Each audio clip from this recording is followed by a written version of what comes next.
Hello. Today, I'll be presenting an excerpt from Magi Sanctuary, the first book in the Heirs of the Magi trilogy. If you like this, Magi Sanctuary, and Book 2, Magi Master, are available at smashedwoods.com. The rain-swept road was a dark, indistinct blur as Brianna Jameson drove her beat-up old Chevy, nearly recklessly, down the highway. She looked in the rearview mirror, and saw that Kirsten was still sleeping, stretched out on the back seat, using her jacket for a pillow. Shifting her focus to the road behind her, she was relieved to see that there were no headlights chasing after them.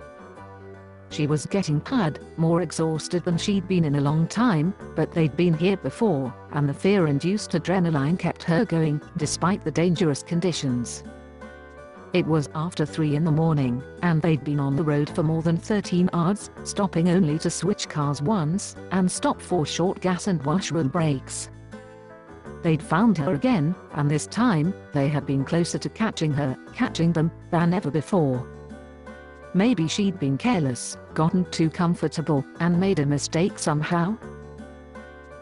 The game of hide-and-seek Brianna had been playing was a desperate race for survival for herself and for Kirsten, and it was a game that she had no intention of losing. There was a service station ahead, with neon and fluorescent lights a shining beacon in the blackness all around. She glanced down at the dashboard, and saw that she had less than a quarter of a tank left, so she eased up on the accelerator, and got ready to make the turn into the parking lot. The wind and rain tore at her jacket and pants as she got out to fill the tank. The rain was being driven sideways, so the roof covering the pumps did little to protect Brianna, and her long, usually lustrous auburn hair was quickly getting wet. The wind swept it across her face, and she needed to continually brush the long dark tendrils out of the way, so that she could read the meter on the pump, and more importantly, watch everyone and everything around her. She filled the tank, paid for her purchase, and then hurried back to the car. Jumping in, she started the engine, which roared smoothly to life, and turned the heat up high to try and get warm again. "Where are we, Mommy?" she heard a sleepy voice ask from the back seat. "We're at a service station, sweetheart. It's a bit hard to read the signs in this rain, so I'm not exactly sure where, but we have changed states since you went to sleep. Do you need anything while we're here?" Looking in the mirror, she saw Kirsten nod. "Yes. Can we go in and use the washroom, and maybe get something to eat? I'm really very hungry. We didn't have supper, you know." Brianna realized that her daughter was right. She'd picked her up from school shortly after lunchtime, and they'd left town without even being able to risk going back to their apartment to get any of their things. Putting the car in gear, she drove it around to a spot as close to the restaurant doors as she could get, and parked.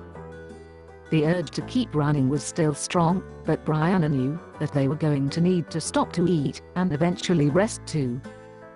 "Get your coat on first, honey, and we'll make a run for it." She stayed with Kirsten in the washroom, and then they found a booth in the diner, where Brianna could watch everyone coming in and out of the building. "Where are we going to move this time, Mommy?" Kirsten asked her. There was no sign of fear or concern in her voice, or in her beautiful soft emerald eyes. Brianna smiled, feeling very proud of her little 9-year-old miracle. She could certainly sense the fear and worry that Brianna was experiencing. She always could, but she also clearly trusted that her mother would take care of both of them. "Well, we've tried getting lost in the big city, in the mountains, on a ranch, and most recently, along the coast. Maybe it's time to try living in a small town somewhere. What do you think?" Kirsten smiled encouragingly at her mother. "It's worth a try." "Do you think that we could rent a house this time?" she asked hopefully. "With a yard?" Brian laughed.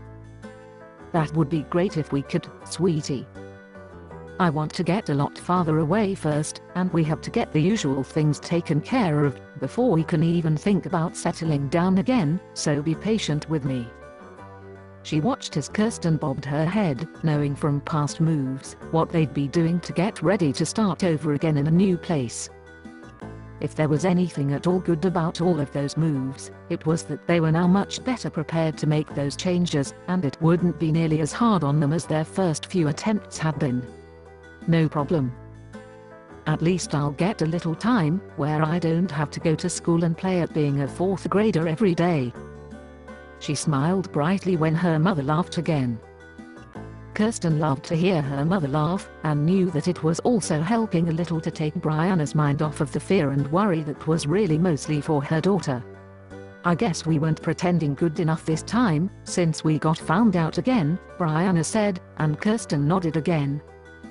She had a little frown on her face, which was a look that was rare on her perpetually lively, beautiful face. I wish they would just leave us alone, Mommy, especially him. Brianna tried to control a small shudder. Him, Kirsten never referred to him as Daddy or her father, just like Brianna never referred to him by name. So do I, sweetie, she agreed, but it doesn't seem like he ever will. The two of them had been running from him for just over 9 years now, which, except for her first few weeks in the world, had been Kirsten's entire life.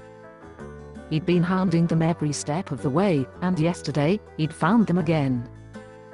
Thankfully, the people he'd sent to catch them were just a little too late, but it proved to Brianna once again that he was never going to give up. They'd managed to hide for nearly 2 years this time, and still he'd kept searching, relentless in his single-minded focus on regaining what he'd lost, what in his twisted reality he believed belonged to him. After they'd eaten, Brianna picked up a large coffee to go, and Kirsten got a bottle of juice and some homemade cookies to take with them. They ran through the still pouring rain from the restaurant to the car, got in as quickly as Brianna could get the doors unlocked, and were soon on the road again, destination still unknown. That's the opening scene from Magi Sanctuary. To find out what happens to Brianna and Kirsten, go to smashedwords.com and use the search bar to look up Magi Sanctuary or Magi Master.